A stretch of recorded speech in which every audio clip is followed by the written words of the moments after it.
ಬೆಂಗಳೂರಿನ ಜನರಿಗೆ ಮತ್ತೊಂದು ಭಾರಿ ಬರೆಯ ಹೊರೆ. 4 ಚಕ್ರಕ್ಕಿಂತಲೂ 3 ಚಕ್ರವೇ ಸಖತ್ ಕಾಸ್ಟ್ಲಿ ಗುರು. ಕಾರಿಗಿಂತಲೂ ದುಬಾರಿ ಆಗ್ತಾ ಇದೆ ಆಟೋ ಪ್ರಯಾಣ. ಬೆಂಗಳೂರಿನ ಜನರಿಗೆ ಮತ್ತೊಂದು ಭಾರಿ ಬರೆ ಮತ್ತು ಹೊರೆ. 4 ಚಕ್ರಕ್ಕಿಂತಲೂ 3 ಚಕ್ರವೇ ಸಖತ್ ಕಾಸ್ಟ್ಲಿ ಗುರು. ಕಾರಿಗಿಂತಲೂ ದುಬಾರಿ ಆಗ್ತಾ ಇದೆ ಆಟೋ ಪ್ರಯಾಣ. ಆಗಸ್ಟ್ 1ರಿಂದ ಬೆಂಗಳೂರು ಪ್ರಯಾಣ ದುಬಾರಿ ಆಗುತ್ತೆ. ಆಟೋ ಮಿನಿಮಮ್ ದರ ಇನ್ನು ಮುಂದೆ 36 ರೂಪಾಯಿಗೆ ಏರಿಕೆಯಾಗುತ್ತೆ.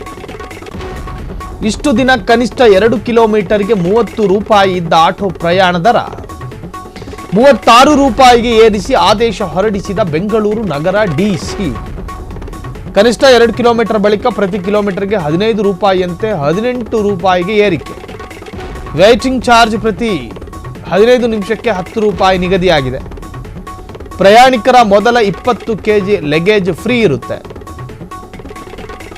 20 ಕೆಜಿ ಲಗೇಜ್ ನಂತರದ ಪ್ರತಿ 20 ಕೆಜಿಗೆ 10 ರೂಪಾಯಿ ನಿಗದಿಯಾಗಿದೆ. ಪ್ರಯಾಣಿಕರ ಗರಿಷ್ಠ ಲಗೇಜು 50 ಕೆಜಿಗೆ ಸೀಮಿತಗೊಳಿಸಲಾಗಿದೆ. ರಾತ್ರಿ ವೇಳೆ 1.5 ಪಟ್ಟು ಹೆಚ್ಚು ದರ ಪಡೆಯಲು ಅನುಮತಿಯನ್ನು ಕೂಡ ಕೊಡಲಾಗಿದೆ. ರಾತ್ರಿ 10ರಿಂದ ಬೆಳಗ್ಗೆ 5 ಗಂಟೆಯವರೆಗೆ 1.5 ಪಟ್ಟು ಚಾರ್ಜ್ ಕೊಡಬೇಕು. ಆಟೋ ಚಾಲಕರು ಮಾಲೀಕರ ಮನವಿಗೆ ಸ್ಪಂದಿಸಿದ ಸರ್ಕಾರ. ಆದರೆ ಗ್ರಾಹಕರ ಜೇಬಿಗೆ ಇನ್ನು ಮುಂದೆ ಮತ್ತಷ್ಟು ಹೊರೆ ಭಾಗ್ಯ. ಈಗ ನಾವು ಹೇಳಿದ್ವಲ್ಲ, ಇಷ್ಟೆಲ್ಲ ಮಿನಿಮಮ್ಮು, ಮ್ಯಾಕ್ಸಿಮಮ್ಮು, ಲಗೇಜು, ಇದು ಈವರೆಗೂ ಪರಿಣಾಮಕಾರಿಯಾಗಿ ಎಲ್ಲೂ ಚಾಲ್ತಿಯಲ್ಲಿಲ್ಲ. ಮಿನಿಮಮ್ ಚಾರ್ಜಿನ ಹೆಸರಿನಲ್ಲಿ 40-50 ರೂಪಾಯಿ ತೆಗೆದುಕೊಳ್ಳುವ ಆಟೋ ಚಾಲಕರು ಇದ್ರು. 10 ಕೆಜಿಯ ಲಗೇಜಿಗೆ ಒಂದಷ್ಟು ಎಕ್ಸ್ಟ್ರಾ ಚಾರ್ಜ್ ಕೊಡಲೇಬೇಕು ಅಂತ ಪಟ್ಟು ಹಿಡಿದ ಆಟೋ ಡ್ರೈವರ್ಗಳು ಇದ್ರು. ಎಲ್ಲರೂ ಅಲ್ಲ, ಒಂದಷ್ಟು ಜನ. ಸೊ ಇನ್ನು ಮುಂದೆ ಡಿಸಿ ಒಂದು ಸುತ್ತೋಲೆ, ಅರ್ಥಾತ್ ಒಂದು ಮಾರ್ಗಸೂಚಿಯನ್ನು ಹೊರಡಿಸಲಾಗಿದೆ. ಇದರ ಪ್ರಕಾರನೇ ನೀವಿರಬೇಕು.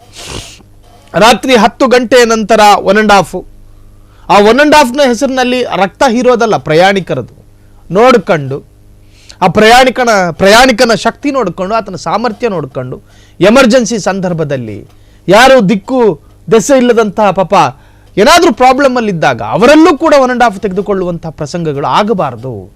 ಸೊ ಈ ಒಂದು ಮಾರ್ಗಸೂಚಿ ಮಿಸ್ಯೂಸ್ ಆಗಬಾರ್ದು. ಸೊ ಈಗಾಗಲೇ ಒಂದಷ್ಟು ಬೆಲೆಯನ್ನು ಕೂಡ ಏರಿಸಲಾಗಿದೆ. ಪರಿಷ್ಕರಣೆಯ ಹೆಸರಿನಲ್ಲಿ ಆಟೋ ದರ ಏರಿಸಿರ್ತಕ್ಕಂತಹ ಡಿಸಿ. ಆದರೆ ಗ್ರಾಹಕರ ಜೇಬಿಗೆ ಮಾತ್ರ ಇದು ಮತ್ತಷ್ಟು ಹೊರೆಯಾಗುತ್ತೆ. ಕಾರಲ್ಲಿ ಹೋಗಬಹುದು, ಅಪ್ಪ ಆಟೋದಲ್ಲಿ ಸಾಧ್ಯ ಇಲ್ಲ ಅನ್ನೋ ಮಟ್ಟಕ್ಕೆ ಬಂದಿದೆ. ಆಗಸ್ಟ್ 1ರಿಂದ ಬೆಂಗಳೂರು ಪ್ರಯಾಣ ದುಬಾರಿ ಆಗುತ್ತೆ. ಆಟೋ ಮಿನಿಮಮ್ ದರ ಇನ್ನು ಮುಂದೆ 36 ರೂಪಾಯಿಗೆ ಏರಿಕೆಯಾಗಿದೆ. ಇಷ್ಟು ದಿನ ಕನಿಷ್ಠ 2 ಕಿಲೋಮೀಟರ್ಗೆ 30 ರೂಪಾಯಿ ಇದ್ದ ಆಟೋ ಪ್ರಯಾಣ ದರ 36 ರೂಪಾಯಿಗೆ ಏರಿಸಿ ಆದೇಶವನ್ನು ಹೊರಡಿಸಲಾಗಿದೆ. ಕನಿಷ್ಠ 22 ಕಿಲೋಮೀಟರ್ ಬಳಿಕ ಪ್ರತಿ ಕಿಲೋಮೀಟರ್ಗೆ 15 ರೂಪಾಯಿಯಂತೆ 18 ರೂಪಾಯಿಗೆ ಏರಿಕೆ ಮಾಡಲಾಗಿದೆ. ವೇಟಿಂಗ್ ಚಾರ್ಜ್ ಪ್ರತಿ 15 ನಿಮಿಷಕ್ಕೆ 10 ರೂಪಾಯಿ ನಿಗದಿ. ಪ್ರಯಾಣಿಕರ ಮೊದಲ 20 ಕೆಜಿ ಲಗೇಜ್ ಫ್ರೀ ಇರುತ್ತೆ. ಉಳಿದ ಹಾಗೆ ಏನಾದರೂ ಹೆಚ್ಚುವರಿ ಲಗೇಜ್ಗಳಿದ್ರೆ ಅದರ ಆಧಾರದಲ್ಲಿ ಒಂದಷ್ಟು ಚಾರ್ಜ್ಗಳನ್ನು ಮಾಡಬೇಕಾಗಿ ಬರುತ್ತೆ. ಈ ಎಲ್ಲ ನಿಯಮಗಳು ಹಾಗೆ ಇರಲಿ ಅನ್ನೋದೇ ನಮ್ಮ ಆಗ್ರಹ. ಕ್ಷಣ ಕ್ಷಣದ ಸುದ್ದಿಗಳಿಗಾಗಿ ಫ್ರೀಡಂ ಟಿವಿ ಸಬ್ಸ್ಕ್ರೈಬ್ ಮಾಡಿ, ಲೈಕ್ ಮಾಡಿ ಹಾಗೂ ಫಾಲೋ ಮಾಡಿ. ಹೊಸ ಸುದ್ದಿಗಳ ನೋಟಿಫಿಕೇಶನ್ಗಾಗಿ ಬೆಲ್ ಐಕಾನ್ ಮೇಲೆ ಕ್ಲಿಕ್ ಮಾಡಿ.